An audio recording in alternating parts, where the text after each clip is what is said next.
Hello, grade 8s. Welcome back to WorksheetCloud. I am Mrs. Goslet, if you don't know me, and today I'm in my lounge. I just decided for a change of scenery. It's nothing special, but I feel like change is always good. I always used to say, change is as good as a holiday.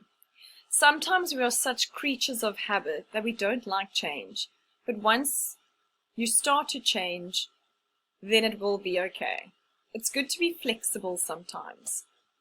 This is grade 8 English, and if you haven't joined me before, we've been doing parts of speech. We are nearing the end, so just hang on and hold on for me. I know sometimes language is not some of my learners' favorite concept to do or to learn, but we will definitely be ending it soon. Hello again. I hope you're all well and that you're ready to learn. So if you can grab a piece of paper for me and a pen, or you can just sit back, relax, and just listen. Today we are looking at prepositions. Most of you should know what a preposition is, but we're going to go through it together. So what is a preposition? Prepositions are the small words which show the relationship of one thing to another. They usually show how things are related on terms of position. So that's important. We have to remember the position part. Or it could be time. Okay, so if you can remember those two, it will really help you to identify the preposition. Position, time. They are also always attached to a noun or pronoun, so that could help you in identifying it. What is a preposition? So here are some examples. The boots are on the table. Boots, noun, table, noun. So the boots, okay, showing us it's on the table. Okay, so showing us the position of where the boots are. His love of fishing kept him occupied. Okay, so that's telling us that he loved to fish. That's not really that's quite a difficult one, but if you know them, and we're going to look at more examples of what they are, then you'll be able to identify them quite easily. It links nouns, pronouns, and phrases to other words in the sentence. The word or phrase that the preposition introduces is called the object of the sentence. That's just for you to know. But in a test or exam, they will highlight or underline the preposition, and you will just be asked what part of speech. There's no type, it's just a preposition. So that's quite an easy one for you. The dog is a noun, sits under the table. So it's showing us the position where the dog is. He's sitting or lying, in this example, under the table. A preposition usually shows how things are related in terms of position. We've looked at under, there's an on, also on the table, or in. Then time, before, after, or during. Then there's also direction, toward, from, or to. It may tell you where a thing is in relation to something else. So the juicy red apple is a noun, was on the book.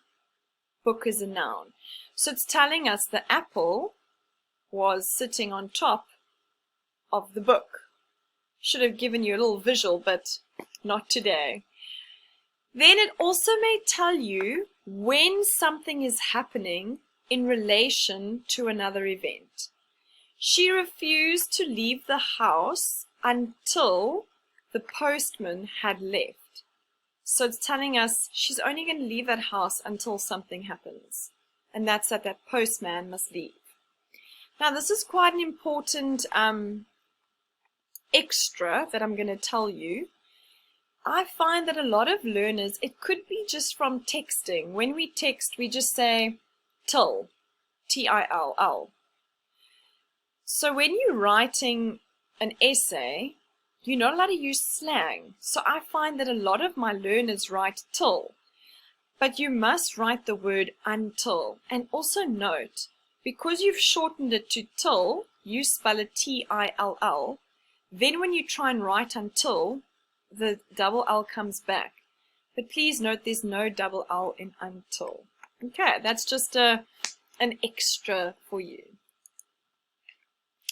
What can a preposition tell you? So now we're learning more about these prepositions.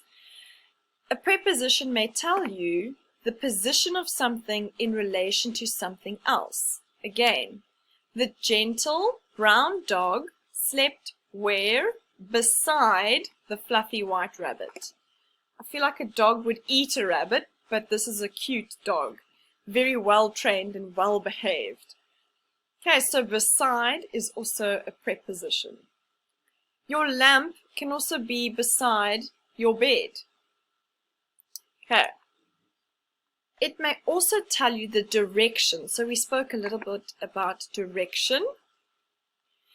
Something is traveling in relation to something else. So the horseman was riding along the shoreline. So the man who's on the horse, riding along. So along is our preposition, the shoreline. So you can just picture a horse galloping or cantering next to this shoreline.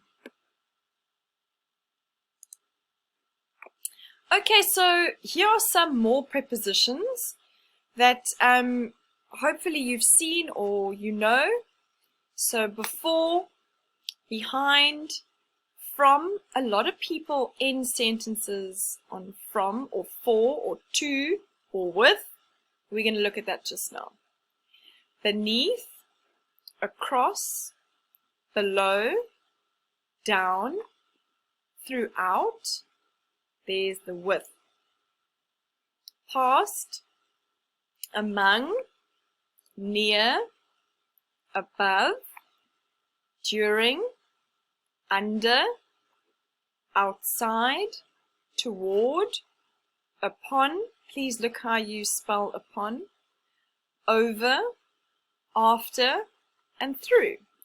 So there are some that you can just, maybe this is the first time you're seeing them, or just a good refresher that you can remember that these are prepositions. So if they use them, you'll know that's a preposition. You may sometimes begin a sentence with a preposition. So have a look here. These in pink are prepositions. So under the four-poster bed, the lazy cat was having a snooze. Okay, so it's telling us that this lazy cat is under a bed. Inside the old house, there were all sorts of strange-looking people. So there are strange-looking people in this old house. Along the hall crawled the large spidery spider. Oh no. So we are looking at this hallway in your house. There's this large spider that's crawling along. So let's look at when you choose a preposition. So you must make sure the preposition is appropriate for that specific sentence. Check that it makes sense. Try to think of alternatives that may be more interesting, but still mean the same. You can also now, because you know all these different prepositions, use it in your writing. Now remember, I taught you a little bit about textual editing. So we did some nouns, we did countable and uncountable. I can't remember what the other ones we did. I think we did pronouns. Yes, we did. We did a few pronouns. But today we're going to look at a very common error that many people do. And it's just by accident and because it sounds correct. So the rule is you never end a sentence on a preposition. So this error is called a dangling preposition. So this sentence is wrong. This sentence is wrong. This sentence is wrong. So in a test or exam, they can give you an example like this and say, correct the incorrect sentence. Or this sentence is grammatically incorrect. And you need to pick up that with should not be the end of the sentence. So let's look at it. A preposition is a bad word to end a sentence with. So how can we change that? A preposition is a bad word with which to end a sentence. So do you see that now this becomes the end of the sentence and I move with over here and I add which. Which room is she in? Again, this is a dangling preposition. You cannot end on a preposition. Okay, so I would like you to pause the screen and try and fix the sentence for me. You are also going to do the next one for me. So if you could, what are you pointing at? That one. You can just say it out loud, or you can pause the screen and write it down. I'll give you a chance. Okay, so let's go through it. Which room is she in? How do we not end on a preposition? We could say, in which room is she? What are you pointing at? At what are you pointing? Question mark. So you see how we've just moved it to the front so that we don't end our sentence on a preposition. Hopefully you've learned something new, and remember this is a very common error that people do. So try listen up when people are talking and you can correct them, or you can teach them a new trick. Maybe you can teach your parents tonight something new. Before you go, prepositions are a very simple concept, or it's a part of speech, but we all must know it. It's very important. It doesn't have a type. So if you remember, we've done nouns, pronouns, verbs, adverbs, adjectives, and now we've done prepositions. But with nouns, pronouns, verbs, adverbs, and adjectives, they all had different types. I would ask you in a test or exam to give the part of speech. They will never ask you for a type. But for nouns and all of the rest of the parts of speech, they will say, give the part of speech and the type. So noun will be the part of speech and the type will be common. Okay, so we're just going to recap. So what we learned today, hopefully you will remember, is that prepositions show relationships between nouns or pronouns and other words in the sentence. There is an activity before you go. I'd really encourage you just to practice, because then once you do something and you write down the answer, and then if it's right, then you can assess and see, I know my prepositions, I've got this. Or you can go, I need to practice more because I actually don't understand it. You can watch this video again if you'd like to have a better understanding. If there was something that you weren't sure about, please email us at grade8@worksheetcloud.com. Tomorrow we're going to wrap up parts of speech. We're going to finish off with conjunctions. So I hope you're ready for the last bit of parts of speech. I'm sure you all are raring to go on to a different topic. Then we always do a little bit of motivation at the end. And I've just chosen this. Choose kindness and laugh often. I hope you're having a good day, and when you laugh, you just feel a lot happier. I've been reading, I've been building a puzzle, so that's been making me feel very happy. I know it sounds quite strange, puzzle, but I love building puzzles. It's really such a treat. And we never really get time to do these things. I hope you all are reading and not watching too many movies. Again, thanks so much, grade 8s, for joining me today. Thanks for watching. This lesson was brought to you by WorksheetCloud. Have a lovely day, and I'll see you tomorrow. It might be the same place. We don't know. We'll see. Bye.